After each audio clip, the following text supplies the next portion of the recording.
In the early hours of Saturday morning, November 8, 2025, what should have been a typical night out turned into a tragedy in Tampa's historic Ybor City district. Around 12:40 a.m., officers with the Tampa Police Department spotted a vehicle traveling at extremely high speed on Interstate 275, suspected of street racing and refusing to stop for law enforcement. The vehicle, driven by a 22-year-old, was tracked by a police air unit as it exited the interstate and entered the downtown Ybor City area. Officers attempted a PIT maneuver, a tactical move intended to stop the car by striking its rear. But the maneuver failed or was abandoned due to the risky location and the suspect's speed. As the chase reached East 7th Avenue, near the Bar District, the driver lost control of the vehicle. The car mounted the sidewalk, plowed into patrons seated outdoors at a bar known in reports as Bradley's on 7th, striking more than a dozen people who were socializing on the patio. The impact shattered tables and chairs, and eyewitnesses described the scene as chaotic and immediate. People thrown, bodies scattered, screams and confusion in the dark, still wet November night. 3 of the victims died at the scene, a 4th died later in a hospital. In total, 4 people were killed and 11 others were injured, including 1 in critical condition. All victims were adults. As the stunned crowd fled and emergency crews arrived, Tampa Police Chief Ybor City described the event as a senseless tragedy and stressed that the driver's reckless speeding placed innocent lives at risk. At about 1 a.m., the suspect was taken into custody at the scene. He faces charges including vehicular homicide, and police say additional felony counts are likely as the investigation proceeds. Officials stated there was no indication the bar was specifically targeted.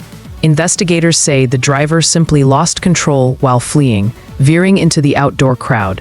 Beyond the immediate tragedy, the crash raises broader questions about police pursuit policy, public safety in crowded entertainment districts, and the consequences of street racing.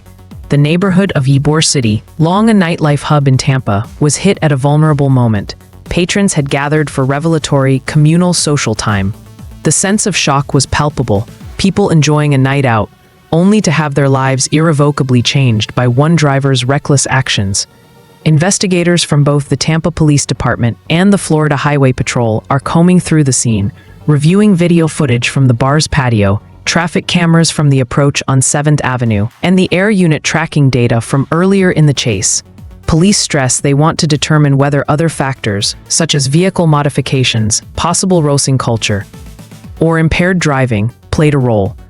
As of now, the focus remains firmly on the driver's speed and the decision to flee rather than stop. For the victims and their loved ones, an ordinary night out has become an unimaginable nightmare.